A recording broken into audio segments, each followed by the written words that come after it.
வணக்கம். நான் கராத்தே கார்த்தி, வழக்கறிஞர். என்னுடைய கிளைண்ட் அவருடைய சன் ஃபாரின்ல போய் படிக்கிறதுனால ஸ்டூடெண்ட் விசா அப்ளை பண்றாங்க. அந்த ஸ்டூடெண்ட் விசா அப்ளை பண்ணும்போது மெடிக்கல் டெஸ்ட் ரிப்போர்ட் வந்து கேட்குறாங்க. ஸோ இவங்க வந்து 15/6/24 அன்னைக்கு மார்னிங் வந்து மணிபால் ட்ரூ டெஸ்ட் லேப்ல பிளட் டெஸ்ட் எடுக்கிறாங்க. அந்த பிளட் டெஸ்ட் ரிப்போர்ட் வந்து அன்னைக்கு ஈவினிங் வருது, ஹெச்ஐவி பாசிட்டிவ் அப்படின்னு வருது. மற்றும் பிசிவி, எம்சிஹெச், எம்சிஹெச்எல் கூடுதலாகவும் குறைவாகவும் இருக்குன்னு ரிப்போர்ட் வருது. ஸோ இவங்க வந்து மன உளைச்சல் ஆகி அவங்களுடைய அம்மா வீடு செங்கல்பட்டுக்கு போய் மறுநாள் 16/6/2024 அன்னைக்கு வந்து ஒரு டெஸ்ட் எடுக்கிறாங்க ராஜ் கிளினிக்கல் லேப்ல. அன்னைக்கு ஈவினிங் வந்து ரிப்போர்ட் வருது ஹெச்ஐவி நெகட்டிவ் அப்படின்னு. மற்றும் பிசிவி, எம்சிஹெச், எம்சிஹெச்எல் இது எல்லாமே சரியாக இருக்குதுன்னு சொல்லி ரிப்போர்ட் வருது. ஸோ அவங்க வந்து பதட்டம் அடைஞ்சு என்ன வந்து தொடர்பு கொண்டு என்கிட்ட எல்லா டீட்டெயில்ஸ் அனுப்புறாங்க. நான் வந்து அந்த மணிபால் ட்ரூ டெஸ்ட் லேப்ல டெஸ்ட் எடுத்த அந்த நபருக்கு வந்து கால் பண்ணி இந்த டீட்டெயில்ஸ்லாம் அனுப்பிச்சு, என்னங்க இந்த மாதிரி வந்து ரிப்போர்ட் வந்து நெகட்டிவா வந்து கொடுத்துருக்கீங்க, ராங்கா இருக்கு, ஃபால்ஸா இருக்குது நீங்க கொடுத்தது அப்படின்னு சொல்லி நம்ம வந்து அவங்க வந்து கேட்கிறோம்.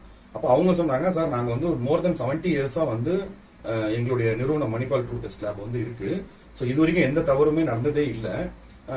ஒரு 2 hours கழிச்சு திருப்பி கால் பண்றோம், நாங்க ரீடெஸ்ட் பண்ணணும் அதை அப்படின்றாங்க. ஸோ திருப்பி ரீடெஸ்ட் பண்ணி 2 மணி நேரம் கழிச்சு மும்பைல இருந்து எனக்கு வந்து என்னோட நம்பருக்கு வந்து கால் பண்றாங்க. ஹிந்தியில தான் பேசுறாங்க. சார் வந்து சாஃப்ட்வேர் இஷ்யூனால வந்து தவறு நடந்திருக்கு, சாரி சார். என்ன சார் நீங்க பாட்டுக்கு சாஃப்ட்வேர் இஷ்யூன்னு சொல்லி சொல்றீங்க, இது எவ்வளவு சீரியஸான ஒரு விஷயம், அவங்க பேரண்ட் வந்து எவ்வளவு பாதிக்கப்பட்டிருக்காங்க அப்படின்னு சொல்லி கேட்கும்போது, நாங்க என்ன சார் வேணும்னா பண்றோம் நாங்க அப்படின்னு சொல்லிட்டு போனை வந்து கட் பண்றாங்க. ஸோ நான் உடனே மறுநாள் மார்னிங் வந்து கமிஷனர் ஆஃபீஸ்ல கம்ப்ளைண்ட் கொடுத்து மதுரவாயில் காவல் நிலையத்துக்கு அது வந்து ஃபார்வர்ட் ஆகி வருது. இன்ஸ்பெக்டர் பூபதி ராஜா இம்மீடியட்டா வந்து அதுக்கு ஆக்ஷன் எடுத்து மகாராஜன் எஸ்ஐ அவர்கிட்ட வந்து கொடுக்குறாங்க டீடைல்ஸை. அவர் உடனே எல்லாருக்குமே கால் பண்றாங்க. வித்தின் 15 மினிட்ஸ்ல அவங்க எல்லாருமே ஸ்டேஷனுக்கு வரணும்னு சொல்லி கேட்ட உடனே அவங்களுடைய எம்டி வந்து பேசுவாங்கன்னு சொல்லி அவங்க ஏதோ பேசினாங்க.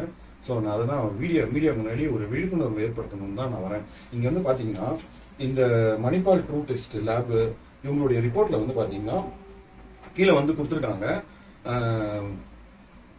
100ல ஒருத்தர் மினிமம் ஒருத்தருக்கு வந்து இந்த மாதிரி வந்து ஃபால்ஸா ரிப்போர்ட் வந்து வரதுக்கு வாய்ப்பு இருக்கு. அப்படி வந்தா நீங்க வந்து வெஸ்டர்ன் போல்ட் டெஸ்ட் வந்து எடுக்கணும். அந்த வெஸ்டர்ன் போல்ட் டெஸ்ட் வந்து பாத்தீங்கன்னா ஹெச்ஐவி சம்பந்தப்பட்ட டெஸ்ட் இது எடுக்கணும்னா 3200 ரூபாயில இருந்து 4000 ரூபாய் வரைக்கும் வருது. ஸோ பதட்டமானவங்க அத்தனை பேருமே உடனே அந்த டெஸ்ட் எடுக்கிறதுக்கு வந்து இவங்களை வந்து அணுகுவாங்க. ஸோ இதே வந்து பாத்தீங்கன்னா இந்த ராஜ் கிளினிக்கல் லேப் செங்கல்பட்டுல இருக்கு. இவங்க எடுக்கிற ரிப்போர்ட்டுக்கு அந்த மாதிரி எதுவுமே கொடுக்கல. நாங்க வந்து 100ல ஒருத்தர் வந்து தவறுதலா நடக்கிறதுக்கு வாய்ப்பு இருக்குதுன்ற மாதிரி எந்த டீட்டெயிலும் வரல. எல்லாருக்குமே வந்து அங்கீகாரம் பெற்றுதான் வந்து ஒரு லேபையும் வந்து இயக்குறாங்க. மெடிக்கல் கவுன்சில் ஆஃப் இந்தியாவுடைய அப்ரூவல் கொடுத்தா மட்டும்தான் வந்து நீங்க வந்து லேபை வந்து ரன் பண்ண முடியும். அப்படி இருக்கும்போது ஒருத்தருக்கும் வந்து ரூல் வந்து மாறுது பாருங்க.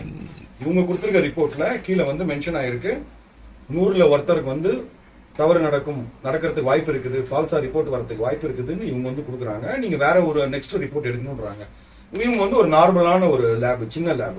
இந்த லேப்ல வந்து அந்த மாதிரி எந்த டீடைலும் கொடுக்கல. அவங்க கொடுத்துருக்கிறதுல எல்லாமே அந்த பிசிஹெச், எம்சிஹெச் எல்லாமே வந்து பர்ஃபெக்டா வந்து கொடுக்குறாங்க.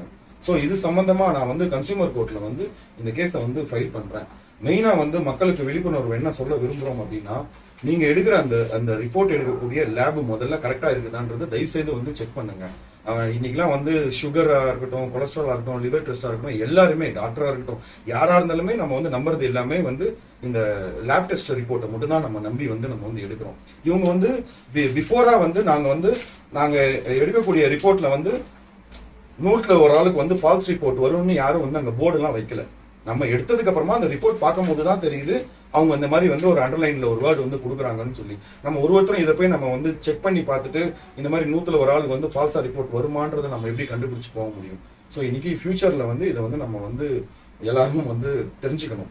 ஸோ அதுக்காக தான் இந்த கம்ப்ளைண்ட்டை வந்து தமிழ்நாடு சுகாதாரத்துறை அவங்க வந்து தலையிட்டு இதை வந்து இமீடியட்டா நடவடிக்கை எடுக்கணும்னு நான் தாழ்மையோட கேட்டுக்கொள்கிறேன். ஏன்னா வந்து இந்த மாதிரி ஒரு நூதனமான ஒரு மோசடி. இப்போ இது வந்து நமக்கு யாருக்குமே தெரியாது. 100ல ஒரு ஆளுக்கு வந்து ஃபால்ஸ் ரிப்போர்ட் இருக்கும் அப்படின்னு நம்மளுக்கு வந்து தெரியாது. தெரிஞ்சா அந்த இடத்துல போய் யாருமே நம்ம வந்து அணுகி நம்ம வந்து டெஸ்ட் வந்து எடுக்க போறது கிடையாது. கொடுக்குற பிளட் டெஸ்ட் வந்து 100% அது ட்ரூவா இருக்கும் நம்பி தான் நம்ம எல்லாம் உள்ள வந்து போறோம். கவர்மெண்ட் அங்கீகாரம் பெற்ற அந்த லேப்ல 2 லேபுக்குமே டிஃபரெண்ட் இருக்கு பாருங்க. ஒரு சாதாரண ஒரு சின்ன லேப், இவங்களும் அப்ரூவல்ல வாங்கி தான் வந்து பண்றாங்க. இவங்களுக்கு அந்த மாதிரி எங்கேயுமே அந்த வேர்ட்லாம் இல்லை. இவங்களுக்கு மட்டும் வந்து இந்த மாதிரி வந்து அவங்க கொடுக்குறாங்க. சோ இத அரசாங்கம் வந்து தலையிட்டு இமீடியட்டா இதுக்கு ஒரு நடவடிக்கை. ஒரு 15 வயசு சிறுவனுக்கு ஹெச்ஐவி பாசிட்டிவா இருக்குதுன்னு சொல்லி ஒரு ரிப்போர்ட் வரும்போது அவங்க வீட்டுல வந்து எவ்வளவு மன உளைச்சலா வந்து இருந்திருப்பாங்க, எவ்வளவு பயந்து போயிருப்பாங்க. இவங்க கிட்ட வந்து கேட்கும் போது இந்த மாதிரி வந்து சாஃப்ட்வேர் இஷ்யூ வரதெல்லாம் வந்து சகஜம், இது வந்து ஒரு ஃபால்ஸ் ரிப்போர்ட், நம்ம வேற ஒரு ரிப்போர்ட் எடுக்கலாம் அப்படின்னாங்கன்னா இது எந்த விதத்துல வந்து சாத்தியமா இருக்கும்?